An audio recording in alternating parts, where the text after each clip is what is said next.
Ok, thanks. Hoy día nos corresponde ver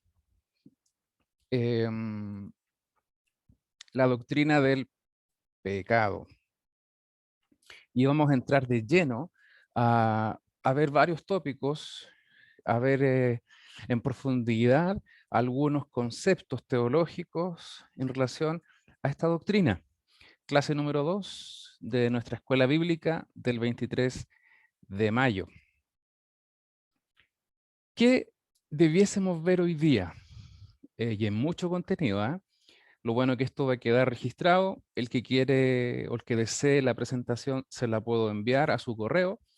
La idea es que podamos poner atención y podamos avanzar conforme a la meta que tenemos para esta clase.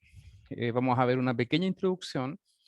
Vamos a analizar el problema del pecado, el origen del pecado y el primer pecado humano. Esto es un aspecto general introductorio para luego conocer en las próximas clases las consecuencias y aspectos teológicos ligados a lo previo que vamos a analizar en profundidad también, que es la salvación. Comenzamos entonces. Hemos dicho que esta doctrina en teología se conoce como hamartiología. ¿Por qué un nombre tan extraño? Porque viene de una palabra compuesta griega que hamartía significa pecado y ología, que viene del griego logos, que significa el conocimiento o doctrina. Si uno combina estas palabras, va a llegar a la combinación de una nueva palabra que es la hamartiología o el conocimiento o doctrina o estudio del pecado. Bíblicamente, esto tiene una definición muy sencilla. Cada vez que nosotros vemos la palabra pecado en su original, quiere decir lo siguiente: errar al blanco. Es muy interesante, ¿ah? Porque Dios nos señala un blanco al cual debiésemos apuntar y darle al medio, pero cada vez que fallamos, la expresión hamartía es la que se utiliza para reflejar ese intento fallido. Hemos errado al blanco, hemos fallado, no hemos hecho conforme a lo que se esperaba de nosotros. Y esta realidad del pecado ha traído tristes efectos en la humanidad. Ha habido guerras por causa del pecado, destrucción, injusticias, maldad, por no dar en el blanco de lo que Dios ha esperado para nosotros. Hoy día vemos tristes consecuencias también en nuestra sociedad. eh, mm, Abusos, eh, corazones completamente alejados de Dios, vidas que intentan satisfacer sus propios deseos, vidas que le dan rienda suelta a lo que a mí o lo que el yo quiere hacer. Y eso tiene una triste consecuencia y vivimos en una triste realidad. Y la Biblia nos va a demostrar que esta realidad está presente en nuestro mundo y habla constantemente del efecto que tiene sobre nosotros. Vayamos por favor a Romanos 3:23. Vamos a ver solo un ejemplo de esta realidad presente que el pecado eh, tiene sobre nosotros. La palabra del Señor dice en este versículo muy conocido: por cuanto todos pecaron y están destituidos de la gloria de Dios. Yo no sé cómo salimos.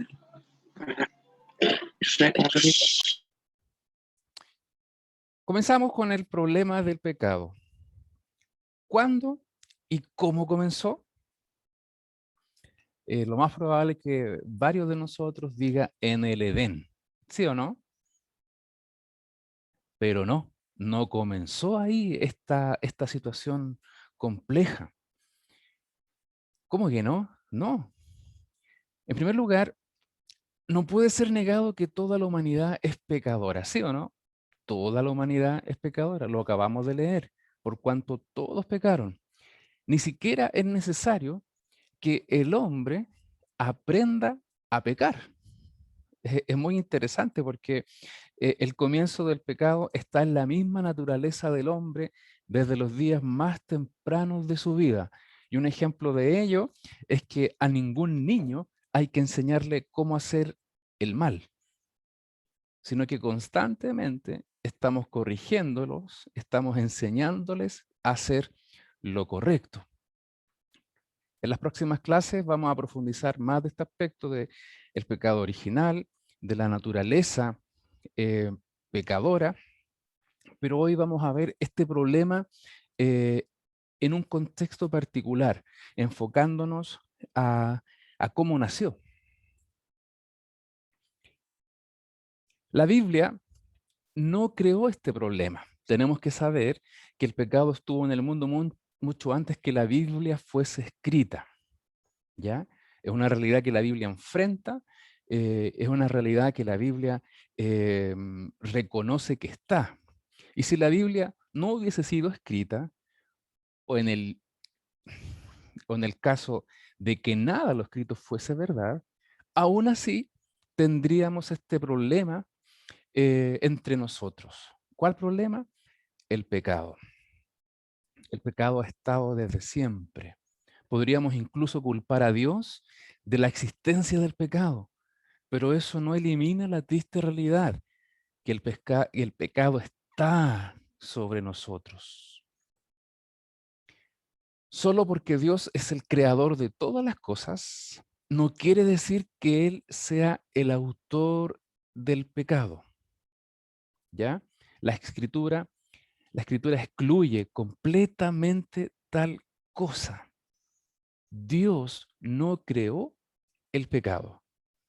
De hecho, Job 34:10 señala, lejos esté de Dios la impiedad y del omnipotente la iniquidad. Si pensamos en Dios con todos sus atributos, con todas sus formas en las que se ha revelado, ninguna de ellas puede vincularse a que Dios pueda insinuar, incluso que de él pueda brotar algo de maldad. Santiago, vamos a ver un poquito más adelante, que dice que Dios no puede tentar a nadie, porque en esencia Dios es bueno, Dios es santo, Dios es 3 veces santo. ¿Y por qué 3 veces? Bueno, se utiliza mucho una figura de hebraísmo para reiterar una realidad y dar a conocer en esta concepción, destacar la figura de algo. Por eso es 3 veces santo.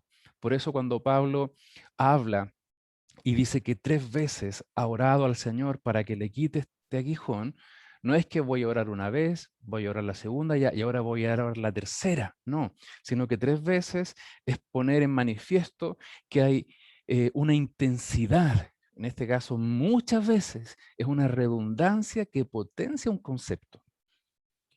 Y en ese concepto, Dios no puede ni siquiera vincularse con el mal. Dios no creó el pecado. Dios no podría de ninguna manera pecar, porque Él es santo, en Él no hay injusticia. Ahí están los versículos, están citados solamente para poder ir avanzando. Si usted quiere los coteja, va a quedar el material disponible. Dios no puede ser tentado con maldad, ni Él tienta a ningún hombre. Yo no sé si a usted le ha pasado, pero ¿ha escuchado cristianos que digan, hoy estoy pasando por una prueba y yo creo que Dios me está probando para ver si esto realmente es así? Entiéndase prueba como tentación y entiéndase tentación como la oportunidad para caer, para deslizarnos, para permitirnos pecar. Dios nunca va a hacer eso. Nunca. Nunca nos va a probar o tentar para que nosotros caigamos. Que dice la palabra que nosotros somos tentados producto de nuestros propios malos deseos. Y lo que Dios permite es que seamos probados, una prueba muy distinta y una tentación, probados para que nuestro carácter sea fortalecido, para que nuestra fe sea aumentada, para que una vez que nosotros pasemos la prueba, que es muy distinto a una tentación que nos incita a hacer el mal, una vez que pasemos la prueba, podamos mirar atrás y reconocer que Dios ha estado con nosotros. Dios no puede ser tentado, ni Él puede tentar al hombre. Dios aborrece el pecado. Están las citas de Deuteronomio 25:16, Zacarías 8:17. Y sería una gran blasfemia el hacer de Dios el autor del pecado. Vayamos a Deuteronomio, por favor. Quiero destacar aquí un concepto teológico. Deuteronomio 25:16.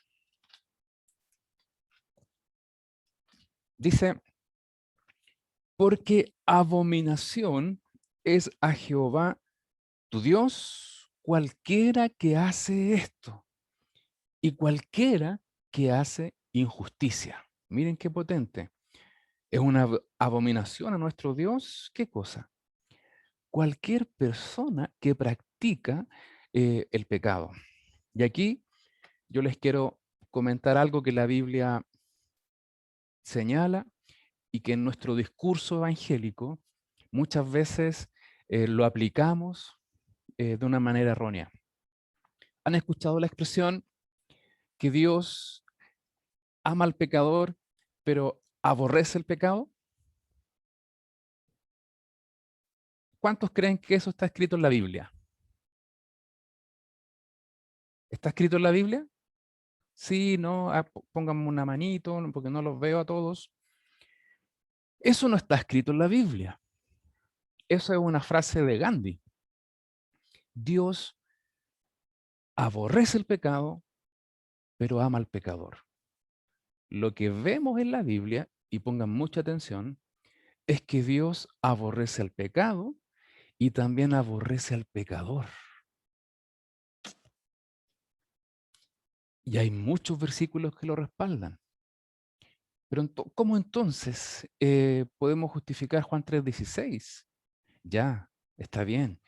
Dios amó tanto al mundo, al cosmos, a lo que Él creó, que estuvo dispuesto a dar lo mejor que tenía, que era su Hijo, por amor y misericordia, para que no nos perdiésemos.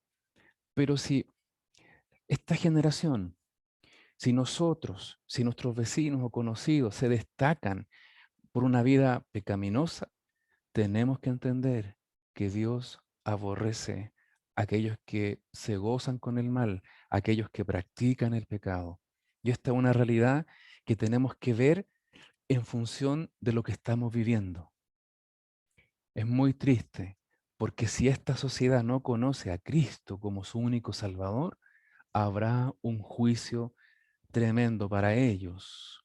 Y eso es consecuencia de lo que Dios aborrece en torno a este pecado y también a los que lo practican.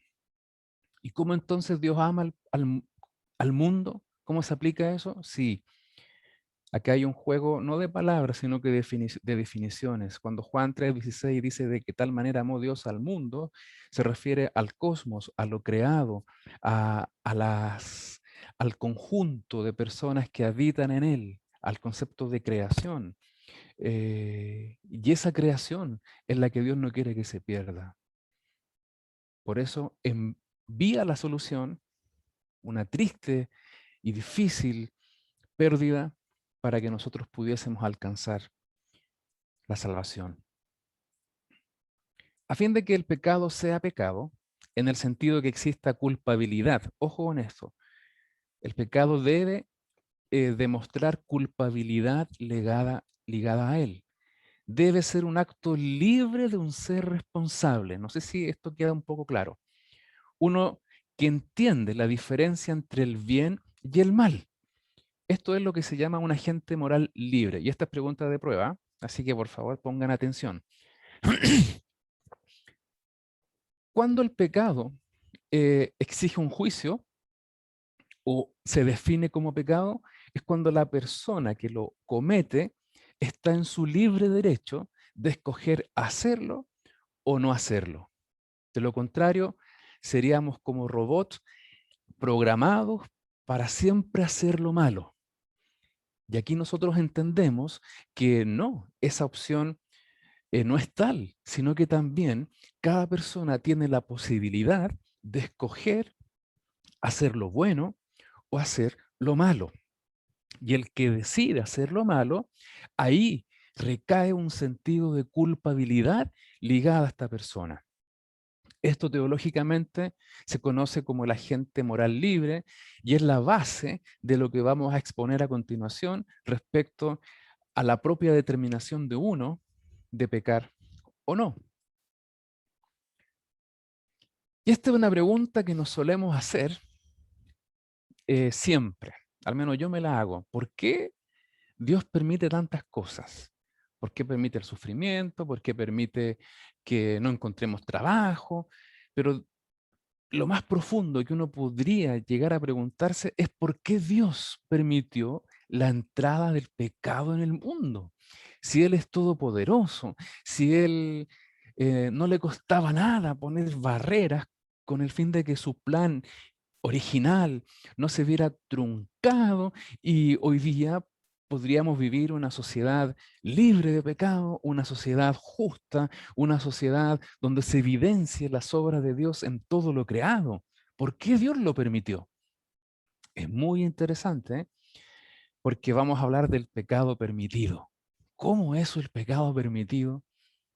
Quiero aclarar que esto no se refiere a que Dios permita que nosotros pequemos en algunas cosas. No, sino que se refiere al hecho de que Dios permitió que el pecado entrase en la humanidad. ¿Por qué? Es una pregunta que se ha hecho a lo largo de la historia en la que los filósofos, incluso teólogos y científicos han tratado de responderla, pero este problema se encuentra fuera del alcance de su habilidad, de su expertise. Tal vez es necesario reconocer que Dios permitió que el pecado entrara por razones que van más allá de nuestro entendimiento. Pero para Él nada escapó de su control. No se le abrió una puerta y por ahí se coló. No, Dios lo permitió por una razón muy especial. Dios no improvisó y no se vio sobrepasado, a pesar del sufrimiento que esto causaría y el horrible precio que su hijo debía pagar. C.S. Lewis, que es Lewis Sperry Chafer, perdón, sobre el permiso o la permisividad del pecado, por qué el pecado entró en el mundo, elabora seis argumentos que justifican la permisividad de Dios en torno al pecado en la humanidad. Conocemos a C.S. Lewis, es el autor de las Crónicas de Narnia, él fue un ateo que se convirtió leyendo la Biblia. Es un ateo que se encontró con este Dios y no pudo resistirse al encuentro y ha contribuido de manera significativa a parte de nuestra teología. Y él enumera las siguientes causas. Dios permitió el pecado en el mundo, en primer lugar, el reconocimiento divino de la libre elección del hombre. Dios desea compartir su gloria con aquellos que eligen apartarse del mal. Miren qué interesante. El hombre no puede elegir entre el bien y el mal si el mal no existe. Y aquí vemos la función de la moral de un hombre libre. El concepto que habíamos visto anteriormente, que era, para ser más exacto, acá, agente moral libre. ¿Ya?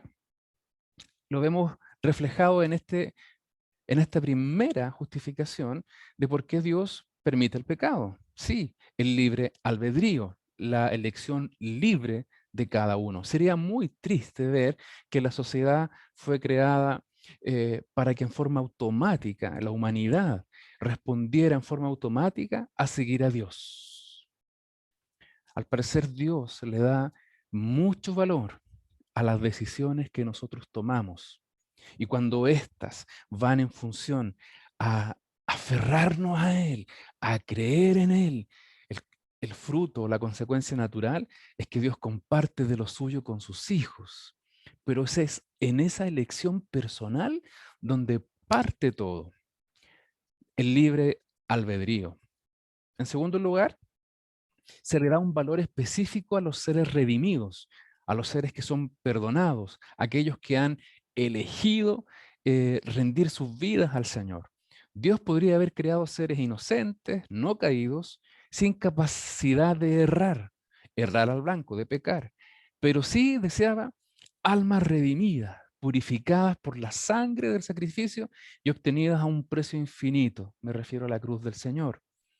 La expresión de tal amor y el ejercicio de tal sacrificio solo eran posibles si el pecado estaba presente en el mundo.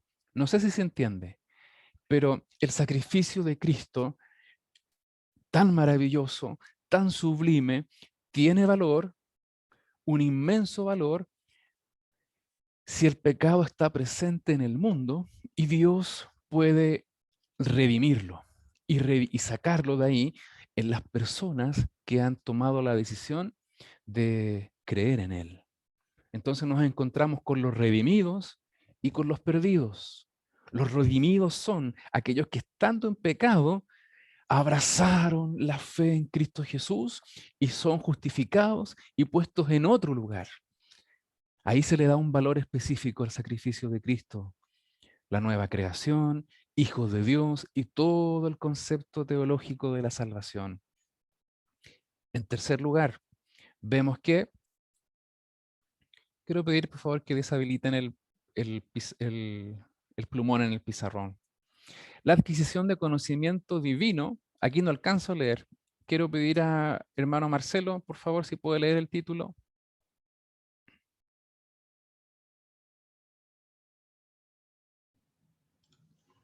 La adquisición de conocimiento divino. ¿Eso dice? Eso dice, la Ya, adquisición de conocimiento divino. ya, muchas gracias. Es que la barra de configuración me tapa el título. Las criaturas de la mano de Dios deben procurar a través de un proceso de aprendizaje el conocimiento que Dios ha poseído eternamente. Esto solo se comprende a través de la experiencia y la revelación. ¿Qué quiero decir? ¿O qué quiere decir C.S. Lewis? Es que el hombre y la mujer deben aprender acerca de ambos, del bien y del mal. Debe darse cuenta de la pecaminosidad del pecado si va a procurar conocer a este Dios maravilloso, pero no puede procurar tal conocimiento a no ser que exista el pecado como una viva realidad que está siempre demostrando su peligro. No sé si se entiende, pero este conocimiento que Dios nos otorga, este conocimiento que Dios nos da, tiene que ejercerse sobre la base de que el pecado es una realidad que existe y también el conocimiento de que lo que Dios ha provisto es mucho mejor, es infinitamente mejor a la triste realidad que estamos viviendo. Y Dios ha revelado, Dios ha expresado a través de su propia revelación, a través de la palabra, a través de su Santo Hijo, nuestro Señor, que esta realidad es muy dual. ¿Es negra o es blanca? Y ese conocimiento nos permite poder escoger libremente, ser agentes morales libres para decidir por aquello que Dios ha provisto para nosotros. ¿Por qué lo elegimos? Es porque hemos conocido a este Dios maravilloso y no queremos apartarnos de Él. También hay una instrucción de los ángeles. Miren, en Efesios 3:10, vamos a leer aquí, Efesios 3:10.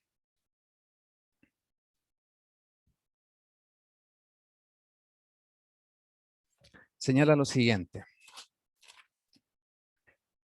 Para que la multiforme sabiduría de Dios sea ahora dada a conocer por medio de la iglesia a los principados y potestades en los lugares celestiales. Miren, dicho de otra manera, es que nosotros como iglesia debemos demostrar lo maravilloso del plan de Dios, lo maravilloso de lo que significa la redención, lo maravilloso de un estado de pecado, de muerte, de separación, a un estado distinto de justificación, de novedad de vida abundante, producto de la obra de Cristo. Y ese testimonio debe impactar también a las huestes que están en los cielos. Es decir, nuestras vidas redimidas debe ser un testimonio vivo a las huestes que están en el cielo. Y esto es a los ángeles. Miren qué maravilloso. Estos versículos permiten concluir que hay ángeles observando a los hombres en la tierra y aprendiendo, miren, hechos importantes a través de la experiencia de los seres humanos. Se dice que los ángeles cantan día y noche a nuestro Dios santo, santo, santo. Pero hay coros que ellos no pueden cantar. Por ejemplo, soy nueva criatura, lo declara la Escritura, Él me ha perdonado. Los ángeles no lo pueden cantar porque no lo han vivido. Y ellos observan cómo esta creación pecaminosa fue transformada por medio de agentes morales libres como usted y yo, a través de este sacrificio maravilloso que Cristo hizo en la cruz. ¿Se entiende? ¿Qué más dice? La demostración del odio divino hacia, por favor, ¿alguien me ayuda? No alcanzo a leer. Hacia la maldad. Muchas gracias. La demostración del odio divino hacia la maldad. Evidentemente es de mucha importancia para Dios el demostrar su odio hacia la maldad. Ya hemos visto que Dios aborrece el pecado y también aborrece al pecador. Por eso es tan importante predicar, para que puedan ser salvos. El apóstol Pablo declara que Dios estaba queriendo mostrar su ira y hacer notorio su poder. Miren, Romanos 9:22. Pero ningún juicio, ira o poder en relación con el pecado podría ser descubierto aparte de la permitida presencia de pecado en el mundo.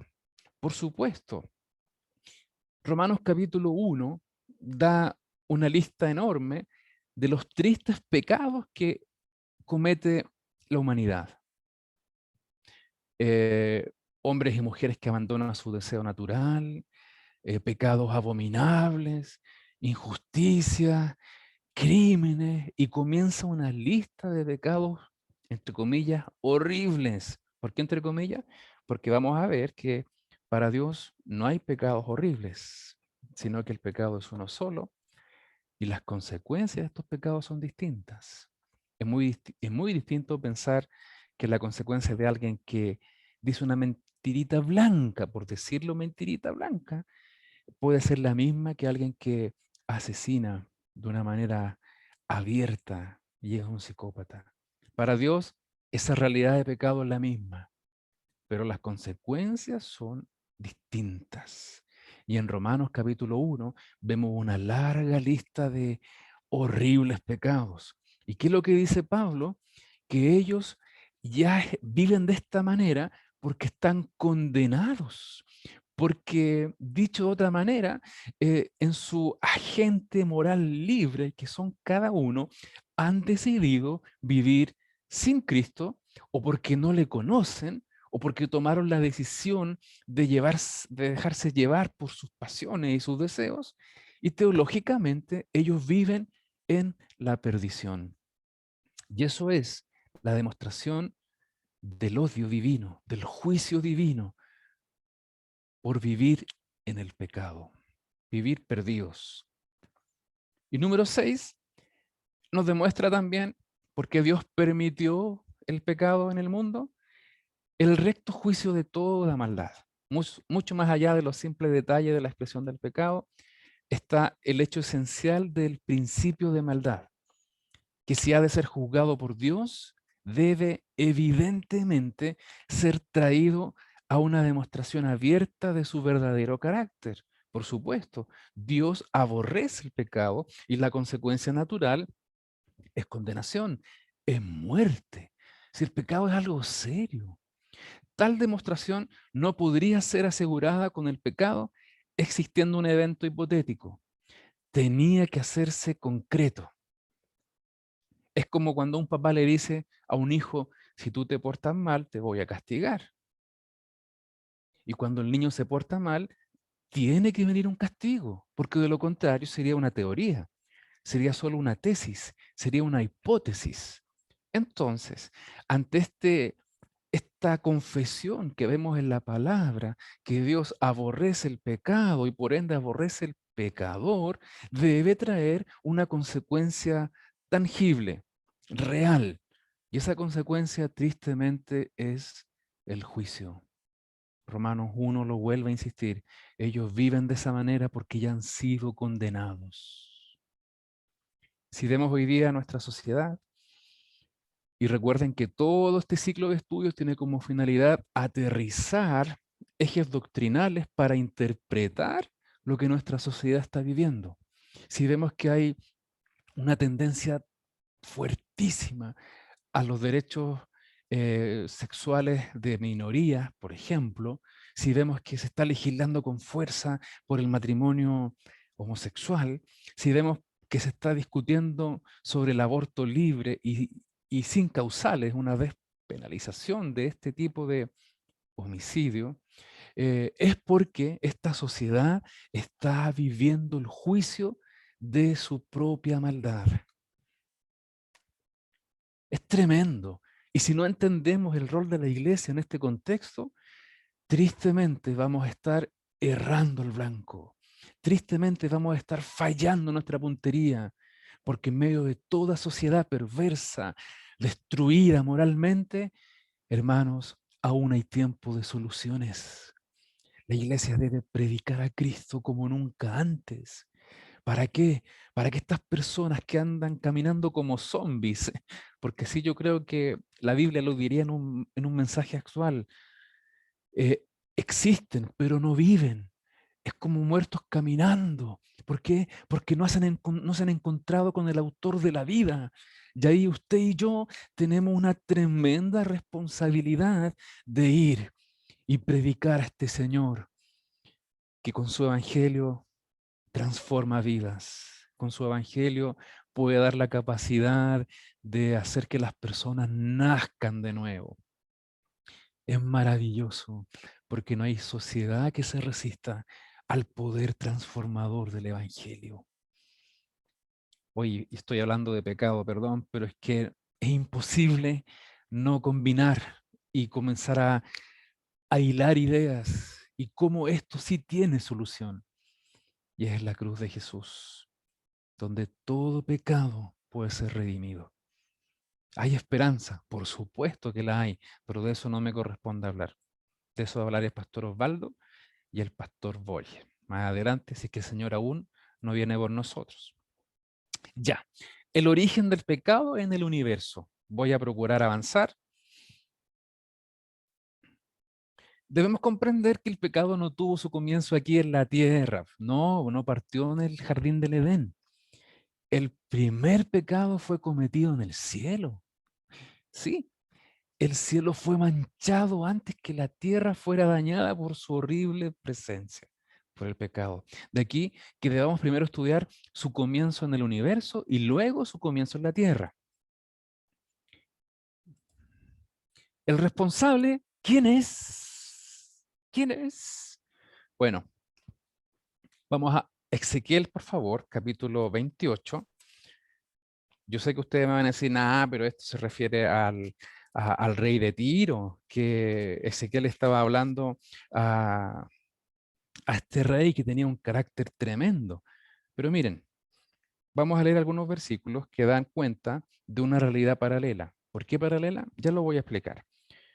Ezequiel 28, del 12 al 17 dice, Hijo de hombre, levanta endechas sobre el rey de Tiro y dile, así ha dicho Jehová el Señor. Tú eras el sello de la perfección, lleno de sabiduría y acabado de hermosura. En Edén, en el huerto de Dios estuviste.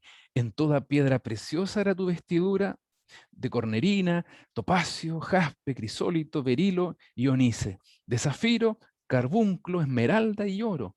Los primores de tus tamboriles y flautas estuvieron preparados para ti en el día de tu creación. tú, querubín grande, protector, yo te puse en el santo monte de Dios, allí estuviste, en medio de las piedras de fuego, te paseabas, perfecto eras en todos tus caminos, desde el día que fuiste creado hasta que se halló en ti maldad. A causa de la multitud de tus contrataciones fuiste lleno de iniquidad y pecaste. Por lo que yo te eché del monte de Dios y te arrojé de entre las piedras del fuego, oh querubín protector. Se enalteció tu corazón a causa de tu hermosura, corrompiste tu sabiduría a causa de tu esplendor. Yo te arrojaré por tierra, delante de los reyes te pondré para que miren en ti. Con la multitud de tus maldades y con la iniquidad de tus contrataciones profanaste tu santuario. Yo pues saqué fuego del medio de ti, el cual te consumió y te puse en ceniza sobre la tierra a los ojos de todos los que te miran.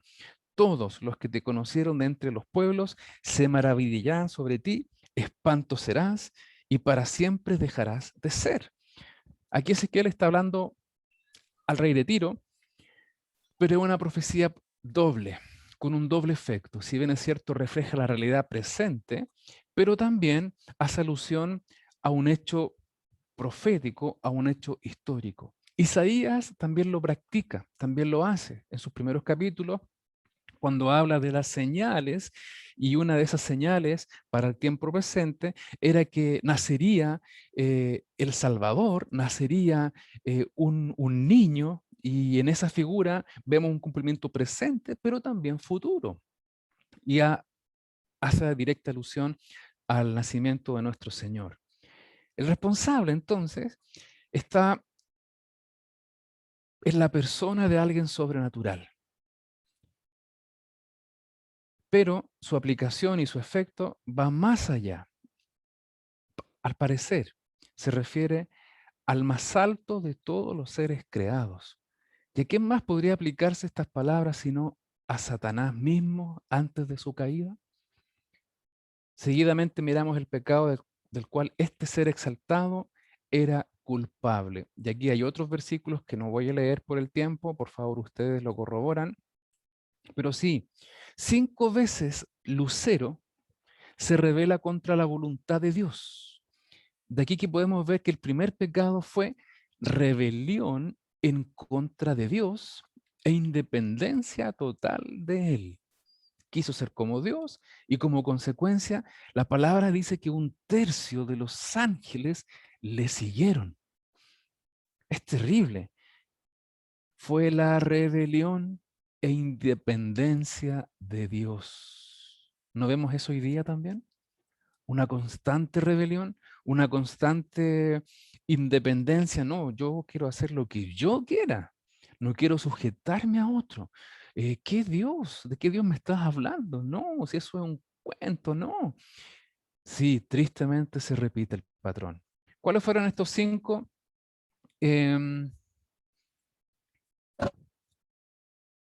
Las 5 veces que se revela Lucero. Dice en primer lugar que subiré al cielo. Hay 3 cielos: el cielo atmosférico, el cielo estelar o astronómico, y el más alto o tercer cielo es donde habitan Dios y los santos. A este cielo, al tercer cielo, Pablo se refería cuando dijo que fue arrebatado y la esfera de los ángeles está en el segundo cielo. Interesante, ¿eh? Junto a las estrellas de Dios levantaré mi trono. Esa es otra expresión que Lucero señaló. Las estrellas de Dios se refieren a las huestes angelicales, cuando alababan todas las estrellas del alba y se regocijaban todos los hijos de Dios. Y fieras ondas del mar que espuman su propia vergüenza, estrellas errantes para las cuales está reservada eternamente la oscuridad de las tinieblas. Judas 13, aquí está expresado el deseo de asegurar el dominio sobre los seres angelicales. ¿Qué más dice? Por favor, me ayudan, que está muy arriba, no alcanzo a leer lo que está en amarillo. En el monte del testimonio me sentaré a los lados del norte. Gracias. Estas palabras han sido tomadas para expresar el deseo de un reino terrenal también. Miren, quería estar en lo más alto, quería ejercer dominio sobre lo creado, allá arriba, pero también establecer un reino terrenal. En el simbolismo bíblico, una montaña significa un reino. Acontecerá en el postrero de los tiempos que será confirmado el monte de la casa de Jehová como cabeza de los montes, y será exaltado sobre los collados, y correrán a él todas las naciones. Isaías 2:2. Mas la piedra que hirió a la imagen fue hecha un gran monte que llenó toda la tierra. Reino terrenal también quería este lucero. Sobre las alturas de las nubes subiré. En la Escritura, la gloria divina es a menudo simbolizada por nubes. Lucero quería poseer esta gloria. Y seré semejante al Altísimo. Miren, y este es el clímax de los otros 4 deseos. Todas estas declaraciones expresan independencia de Dios y una oposición, una resistencia a Él. ¿No es lo que vemos hoy día también? Una voluntaria ambición contra Dios. Si nos preguntamos cómo fue posible que el pecado hubiera entrado en un ambiente perfecto, la respuesta, y esto es pregunta de prueba, parece ser, en cuanto a Lucero y los ángeles que cayeron con él, que su caída se debió a su revuelta deliberada y determinada en contra de Dios. Una rebelión, es decir, nuestro rol como agente moral libre decidió rebelarse contra Dios. Y es esto lo que yo veo con asombro hoy día, hermanos. Es esto lo que vemos en toda la esfera de la sociedad. Un espíritu que va en contra de lo que Dios dice. Una rebelión constante. Es tremendo que el padre del pecado, que fue Lucero, haya traspasado ese gen, esa esencia, a una sociedad corrupta, a una sociedad que urgentemente necesita escuchar que hay salida. Hemos hablado de cómo partió en el universo. Ahora corresponde hablar cómo partió en nuestra raza. Y aquí tenemos que ir a Génesis 3. Porque Génesis 3 describe cómo entró el pecado por primera vez en la raza humana. Una completa comprensión de estas enseñanzas, en este capítulo en particular, nos va a dar un entendimiento profundo y necesario para entender lo que sigue en las Escrituras. Génesis capítulo 3, tarea para ustedes, tienen que leerlo. Es cómo nace el pecado en la humanidad, pero también en Génesis 3, en el capítulo 3 y versículo 16 o 15, se habla del protoevangelio. ¿Qué es lo que es protoevangelio? Sí, se habla del preevangelio. ¿En cuanto a qué? En cuanto a que Dios había diseñado una salida a este terrible problema del pecado. Había diseñado que la simiente de la mujer iba a herir de muerte a quien causó este mal. La simiente de la mujer se traduce en la descendencia hasta llegar a nuestro Señor, a Cristo, que por él el pecado iba a ser quitado en los agentes morales libres que decidieren por fe creer en él. Es muy importante que lo sepamos, que lo manejemos, que lo conozcamos muy bien. La historia de la caída del hombre, de la humanidad, como se expresa aquí en Génesis capítulo 3, es una absoluta contradicción, en primer lugar, a la teoría de la evolución. No solo que descendemos del mono, no en ese aspecto solamente, sino esta teoría de la evolución intenta demostrar que el hombre comenzó en el primer escalón de la cadena moral y ahora está lentamente descendiendo. Muy por el contrario, este capítulo declara que el hombre comenzó en la escala más alta de lo moral, a la imagen de Dios, como Dios podían disfrutar, tenían una comunicación directa con él. La palabra dice que hablaba cara a cara Adán con Dios y comenzó a caer en lo más bajo.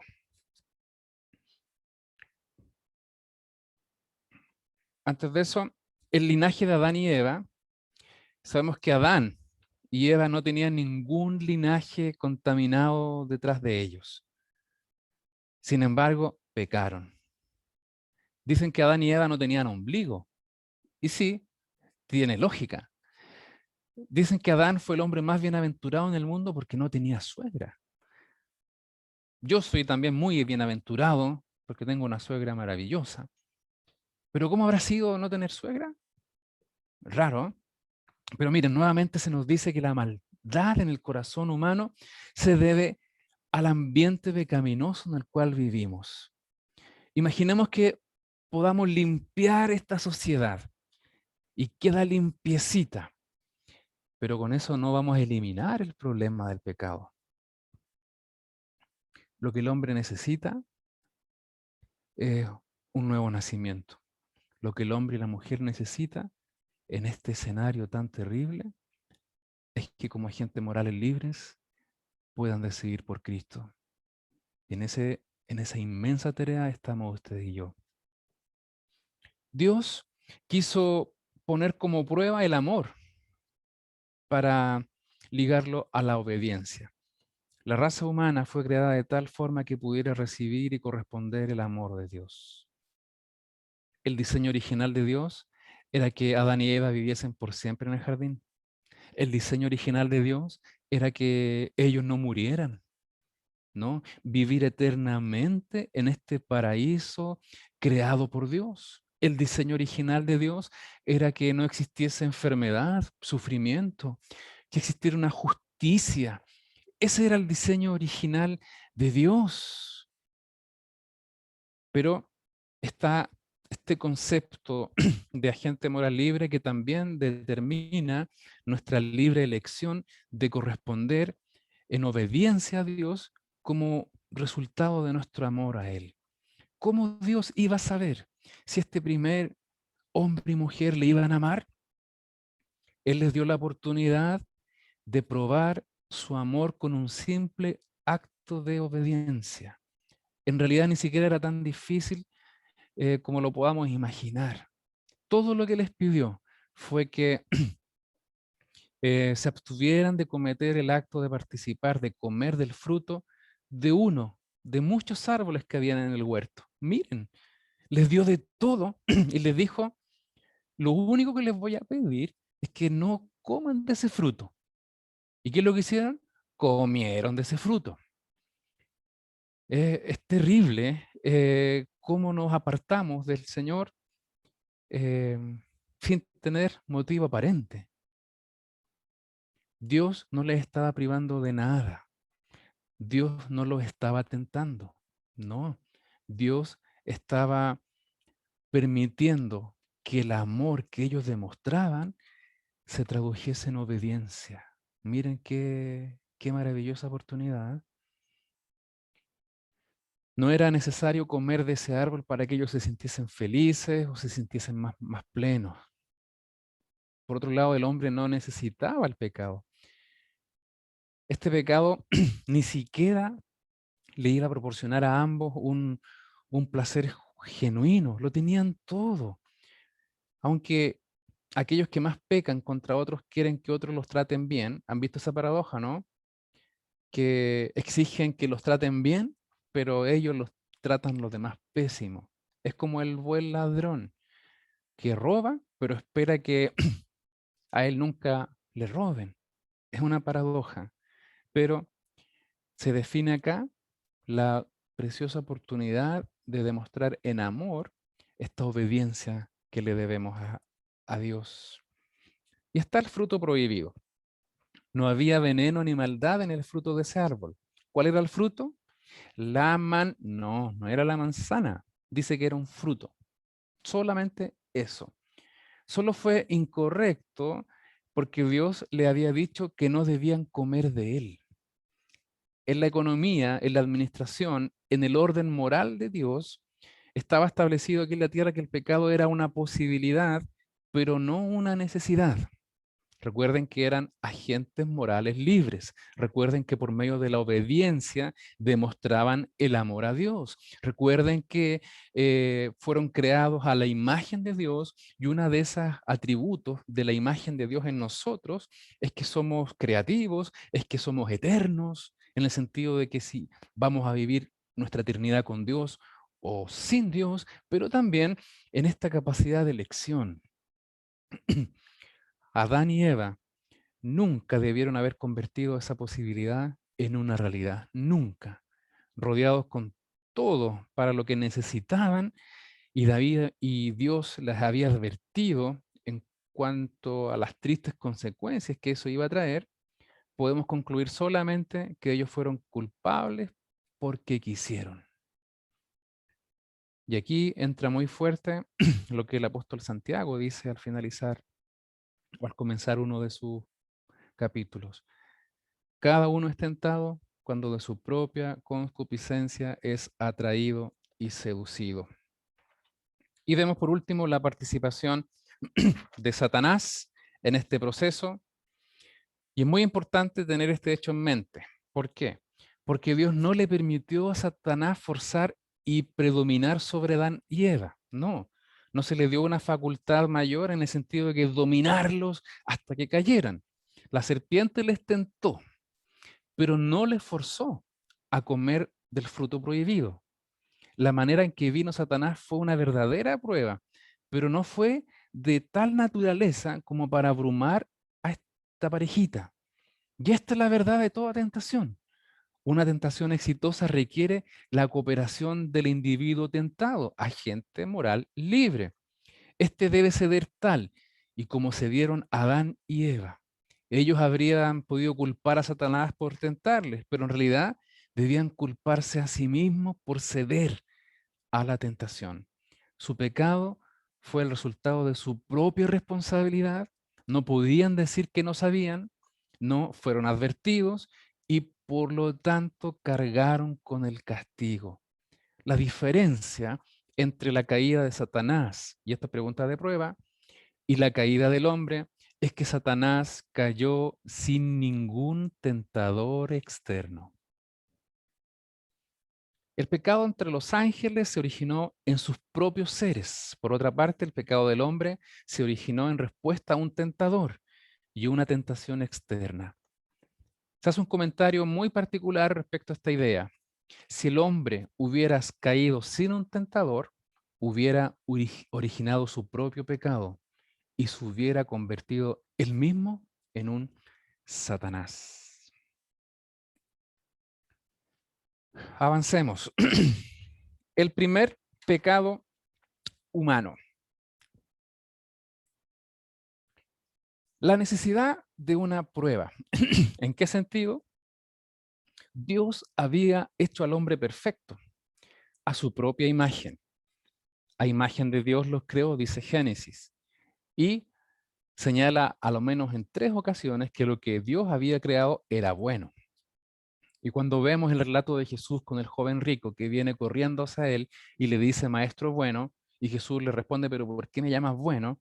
Porque en la concepción hebrea, todo lo bueno no puede venir, sino que solo de una sola persona, y esa persona es Dios. Dios creó al hombre a su imagen, y lo que hizo fue bueno. Lo había puesto en un ambiente perfecto, supliendo todas sus necesidades, y le había dado una hermosa ayuda en Eva. Lo tenía todo, pues.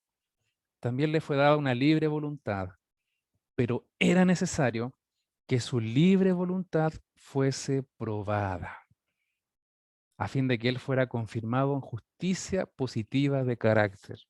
¿De qué sirve tener todo lo bueno si es que nuestra propia voluntad no decide, nuestro agente moral libre que tenemos en nuestro interior, no decide por aquellas cosas que sabemos que nos hacen bien?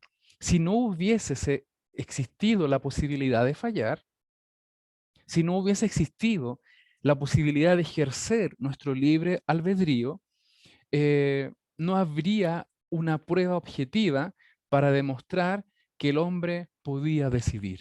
No sé si me explico. Si vivimos en un ambiente ideal, vivimos como en una burbuja donde todo es happy happy, donde todo es lindo lindo, y ya está bien, pero Dios nos creó a su imagen y también nos dio la posibilidad de demostrar el amor que tenemos a Él por medio de la obediencia, y en ese sentido también estaba este otro escenario en el cual había la posibilidad de escoger. Y eso es una prueba que este matrimonio tristemente no pasó. Y el carácter es la suma total de las elecciones humanas. Puede ser obtenido solo a través de elecciones. Este libre albedrío, nuestras propias decisiones van a fortalecer nuestro carácter e incluso son nuestras decisiones las que van a tener un impacto en nuestra eternidad. De aquí que el hombre estaba a prueba hasta que fuera demostrado cómo usaría este poder de libertad de elección. El hombre pudo haber elegido resistir la tentación.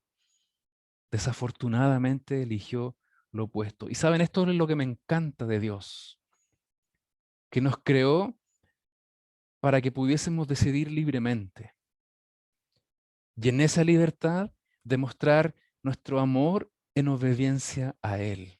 Sería muy triste que la humanidad hubiese sido creada de una manera automática y que todos en forma automática cumplan lo que a Dios le parece.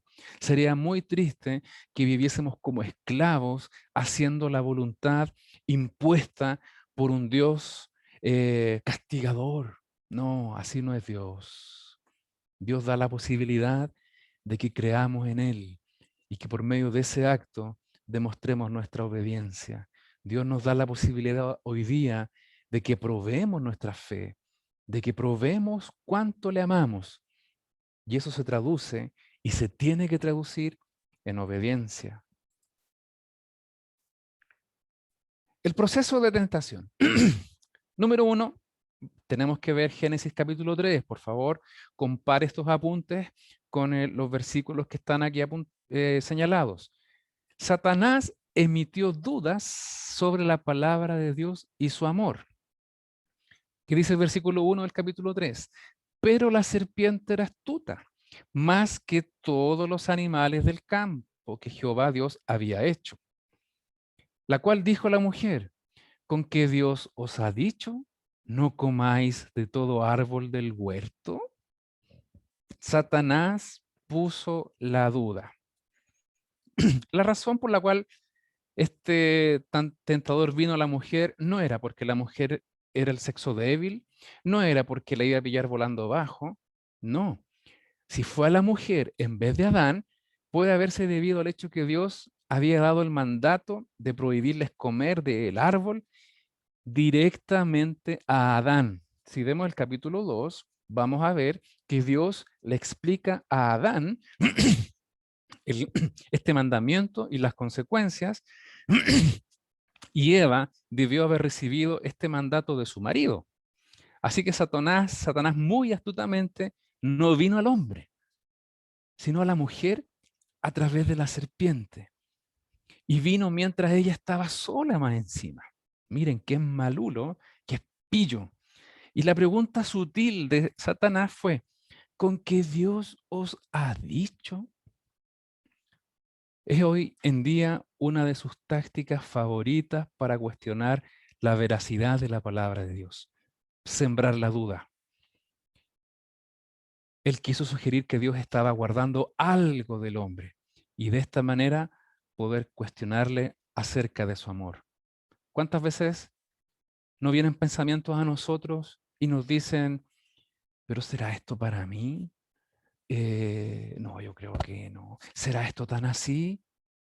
Si Dios lo ha dicho, es porque así tiene que ser. Y este tentador muchas veces viene a nosotros sembrando la duda. En segundo lugar, miren lo que hizo Eva. Eva procuró alterar la palabra de Dios. Versículos 2 y 3 señala que Eva hizo 3 cosas, todas las cuales son trágicamente peligrosas. Note por favor en forma cuidadosa lo que Dios había dicho. ¿Qué dijo Dios? De todo árbol del huerto podrás comer, pero del árbol de la ciencia, del bien y del mal, no comeréis, porque el día que de él comiereis, ciertamente morirás. Eso dijo Dios. ¿Y sabes lo que hizo Eva? Hizo lo siguiente. Primero, Eva agregó a la palabra de Dios. ¿Y qué cosa? Agregó, ni le tocaréis. Dios no había dicho eso. Miren, Génesis 3:3. Pero del fruto del árbol que está en medio del huerto, dijo Dios, no comeréis de él, ni le tocaréis, para que no muráis. Eva agregó esta palabrita, y eso Dios no lo había dicho. Siempre es peligroso añadir nuevas palabras a lo que Dios ha dicho. Segundo, Eva alteró la palabra de Dios. Ella dijo, para que no muráis. Y la punta filosa de la espada del Espíritu Santo que nos gobierna, que nos guía, fue desafilada. ¿En qué sentido? Sugiriendo que solo había una posibilidad de que murieran. Génesis 3:3, para que no muráis. O sea, no lo comeréis y no lo tocaréis para que no mueran. Y tercero, ella omitió parte de la palabra de Dios. Eva dejó completamente de lado la solemne amenaza de Dios. Ciertamente van a morir.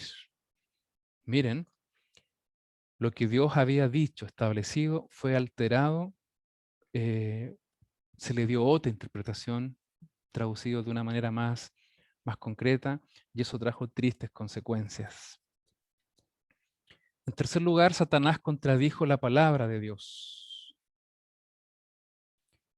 Habiendo sembrado la semilla de duda en la mente de Eva concerniente a lo que Dios había dicho, Satanás ahora estaba listo para contradecir la voluntad de Dios con su indebida e intencionada manipulación. ¿Qué dijo? Entonces la serpiente dijo a la mujer, no moriréis, sino que sabe Dios que el día que comáis de él, de este fruto, serán abiertos vuestros ojos y seréis como Dios, sabiendo el bien y el mal. Satanás es un mentiroso. Satanás es un tentador. Satanás es un acusador. Juan dice que Satanás vino a robar, matar y destruir. ¿Destruir qué? Todo lo que Dios había hecho. Y desde el comienzo comienza a destruir. Comienza a sembrar la duda. Comienza a tentar. Comienza a mentir. Y comienza a contradecir la palabra. No van a morir, sino que serán como Dios. Tremenda mentira. Ciertamente fue una fuerte apelación a esta ambición egoísta de Eva, de la humanidad. Ella comenzó a razonar acerca del atractivo de la fruta. Se ve rica y está madurita. Si no me la como se va a caer, se va a podrir. Debe saber muy rica. Y la intrigante posibilidad de una experiencia completamente nueva que le permitiría conocer el bien, aquello que ya disfrutaban, pero había un mal que estaba incitando su curiosidad, por decirlo menos. Y Eva sucumbió a la tentación y vio a la mujer que el árbol era bueno para comer y que era agradable a los ojos y árbol codiciable para alcanzar la sabiduría, y tomó de su fruto y comió, y dio también a su marido, el cual comió así como ella. Es que los maridos les creemos a las esposas, pues. Podríamos decir, es que las mujeres desde el comienzo nos mandan.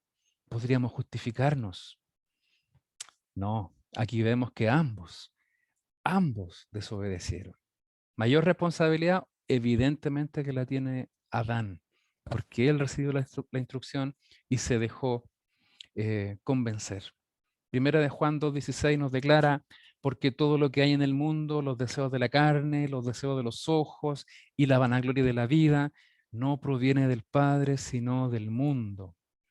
Está expuesto aquí lo que parece ser las tres áreas de tentación a las que está sometido el hombre en este mundo. Todo pecado se deriva de por lo menos una de estas cosas. Miren, y aquí está la clave. 3 cosas, preguntas de prueba. 3 cosas en las que siempre nos van a apuntar para caer. Primera de Juan nos da estas claves. La primera de ellas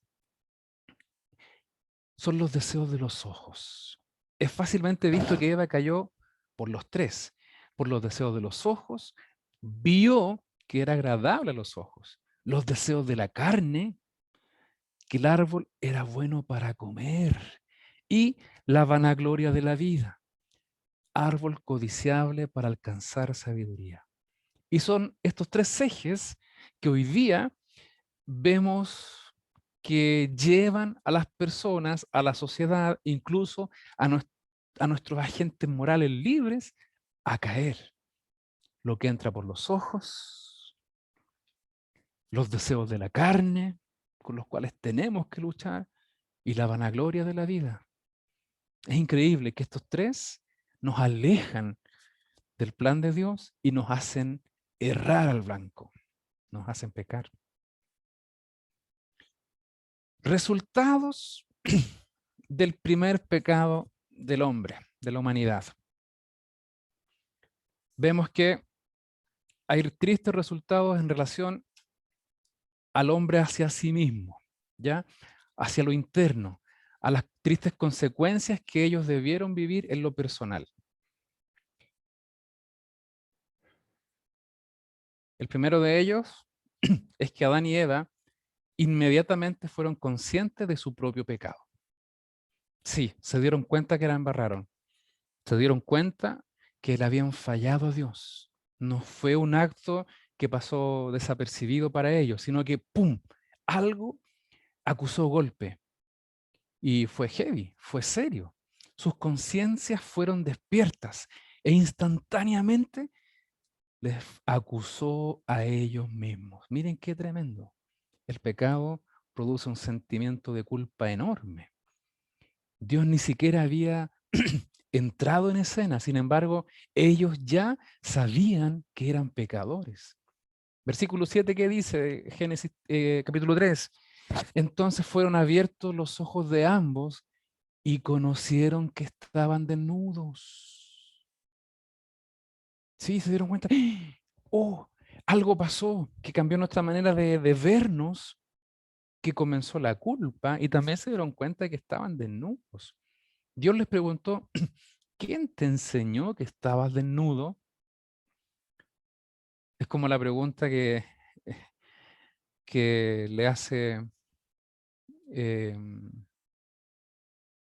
Adán a Caín. ¿Dónde está tu hermano? Bueno, el hombre no necesitó que nadie le dijera. Él mismo lo sabía. Adán y Eva se hicieron conscientes de 2 cosas con relación a su pecado: contaminación y culpa.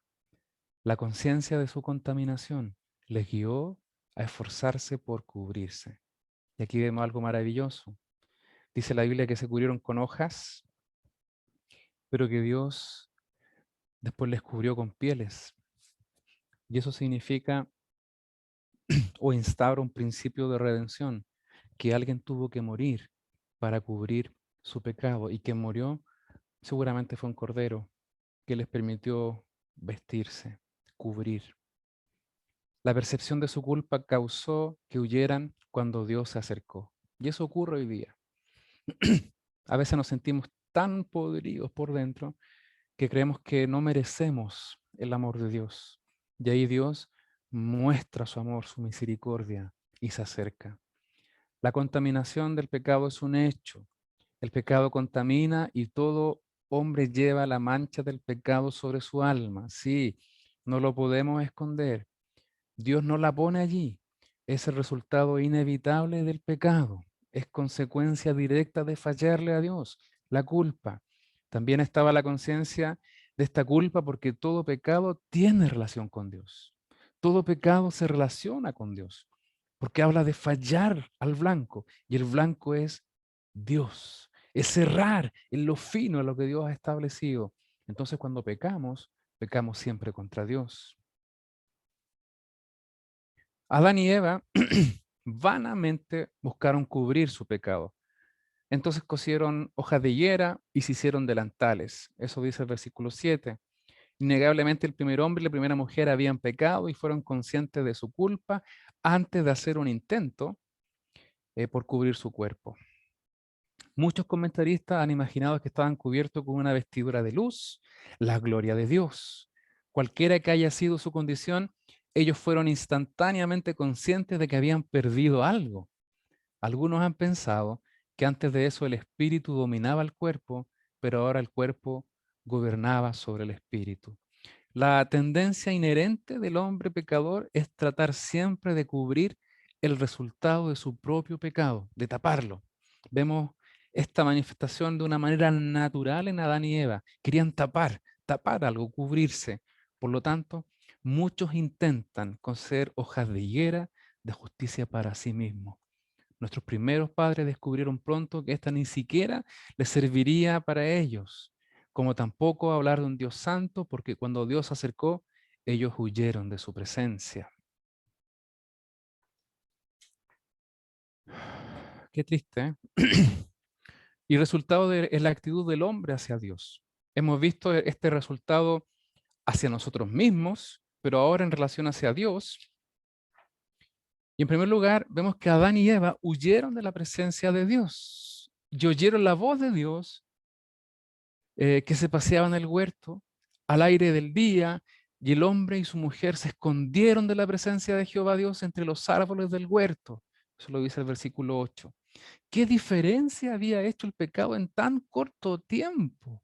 Imagínense caminar libremente, hablar con Dios, hasta llegar a un punto de esconderse de Él. Aparentemente Adán y Eva habían disfrutado de la presencia de Dios antes de su pecado, pero ahora huían de Él. Y eso es lo que hace el pecado. Nos separa de Dios, produce un efecto nocivo. Dios se aparta de nosotros y nosotros nos apartamos de Él. Es el resultado más triste en relación a nuestra condición con Dios mismo. Intentamos escondernos de Dios como si hubiese un lugar en todo el gran universo de donde Dios no esté presente. Él conoce todos los secretos de nuestro corazón. Él nos ve en lo profundo de nuestro ser. Es realmente cómico, gracioso, darse cuenta de que, aunque seguramente Dios sabía lo que había pasado, fue Él quien buscó a esta pareja caída. Nuevamente se muestra el amor de Dios, su misericordia. Adán, ¿dónde estás tú? Dice Génesis 3:9. Dios ha estado tomando la iniciativa en buscar al hombre desde entonces, porque el Hijo del Hombre vino a buscar y a salvar lo que se había perdido. También está la parábola tan hermosa de la oveja perdida. Resultado en la actitud del hombre hacia su igual. Uno de los más tristes resultados del pecado es su efecto sobre otros.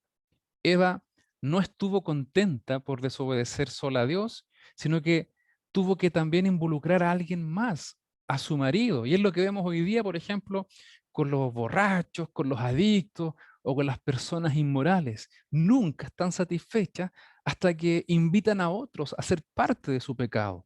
Es muy triste esto. Es como que contamina y comienza a salpicar en otros. Cuando Dios confrontó a los primeros pecadores y les hizo esa pregunta, ¿has comido del árbol que yo te mandé que no comieseis? El verso 11 dice eso. Hubo un inmediato intento por parte de Adán de poner la culpa sobre el otro. La mujer que me diste, po. Esa compañera me dio del árbol y yo comí. En vez de admitir abiertamente su propia culpa, Adán culpó a su esposa. Miren qué canalla. No solo la culpó a ella, se ha sugerido también que puso algo de culpa sobre Dios. La mujer que me diste, po, esa que supuestamente era buena, esa que supuestamente iba a ser mi ayuda idónea. Te equivocaste, pues Dios. Triste, ¿eh? El culpar a otros. Y es nuestra naturaleza de pecado la que causa que el hombre se niegue a tomar esta responsabilidad sobre sí mismo. Fíjense, hagan el ejemplo, confronten a alguien y van a ver que va a comenzar a culpar a otros o incluso nos culpen a nosotros mismos por las fallas que ellos mismos han cometido. La oración que trae perdón, que trae misericordia y nos acerca a Dios, es la que se reconoce a uno mismo como pecador, según Lucas 18:13. Oh Dios, sé propicio a mí, porque yo he pecado, porque yo he fallado, porque podría culpar a muchas personas, pero no, yo decidí libremente alejarme de ti y estoy arrepentido. Y esa es la oración que Dios atiende, escucha. Y en último lugar, la maldición que trajo este primer pecado. Y con esto vamos a concluir. Aunque solo un pecado fue acto de desobediencia, este manifestó el espíritu de rebelión que había entrado en el corazón del hombre y rompió la comunión con este maravilloso Dios. Como resultado, Dios pronunció las maldiciones bajo las cuales toda la creación ha sufrido desde entonces. La maldición sobre la serpiente. Dice, maldita serás entre todas las bestias y entre todos los animales del campo. Sobre tu pecho andarás. ¿Eso quiere decir que tal vez andaba erguida? Puede ser. Imagínense una serpiente erguida. Uy, eso sí que daría miedo. Y polvo comerás todos los días de tu vida. Esto representa la maldición sobre el reino animal. La maldición sobre la mujer. Multiplicaré en gran manera los dolores de tus preñeces. Con dolor darás a luz los hijos y tu deseo será para tu marido y él se enseñoreará de ti. La maldición sobre el hombre. Esto claramente incluye tanto la muerte física como la muerte espiritual. Otro resultado de la maldición sobre el hombre es su expulsión del huerto del Edén. Génesis 3, 22, 24 dice, aunque esto parece ser un juicio severo, aún hay un pensamiento de misericordia, porque Dios no quería que el hombre comiera del árbol de la vida, no quería eso. No sea que viviera eternamente en su pecado, de esa forma haciendo imposible una redención. Y por último, la maldición sobre la tierra. Maldita será la tierra por tu causa, espinos y cardos te producirá.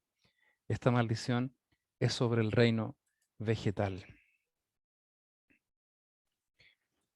Me encantaría que pudiesen repasar esta presentación que voy a enviar. Es lo que establece el origen del pecado, sus causas, el efecto, las tristes consecuencias, para comenzar a perfilar en las próximas clases ya una teología más orientada a este concepto de pecado en otras realidades, en la realidad más profunda que nosotros podamos experimentar y conocer como un síntoma triste de nuestra sociedad. Agradezco mucho la atención. Quiero pedir por favor que dejen de grabar. La clase termina acá.